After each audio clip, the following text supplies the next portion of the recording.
Do you think that athletes in college should be paid? I'm going to give a political answer only because I do think it's such a difficult question. I think on one hand, I have no issue at all with young people being paid who provide a valuable service. On the other hand, getting a scholarship is very much the equivalent of being paid. I mean, we all know the price of an education right now at these schools, it's $50,000, $60,000 in certain cases, plus living costs. So that scholarship in itself is a form of a payment.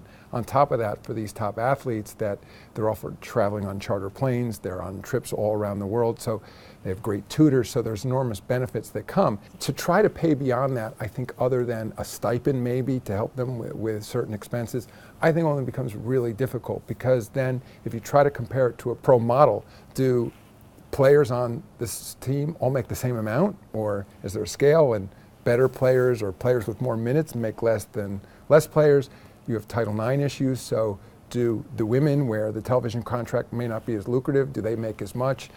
You have basketball and, of course, college football, which generates enormous money. Should they be treated in one way, but fencer, who may be competing to participate in the Olympics, but there isn't an independent revenue stream, how do you pay that person? So philosophically, I don't have an issue with people being paid, and in fact, I think they are to a certain extent.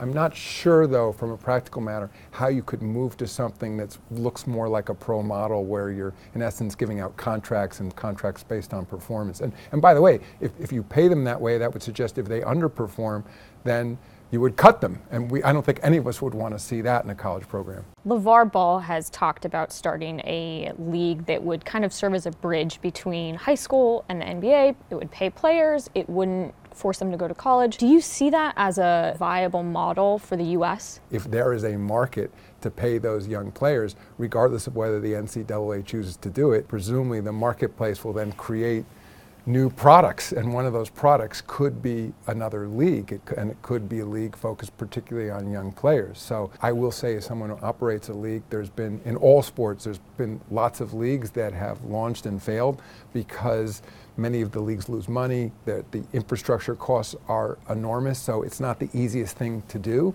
but there may be a market for another league, so we'll see.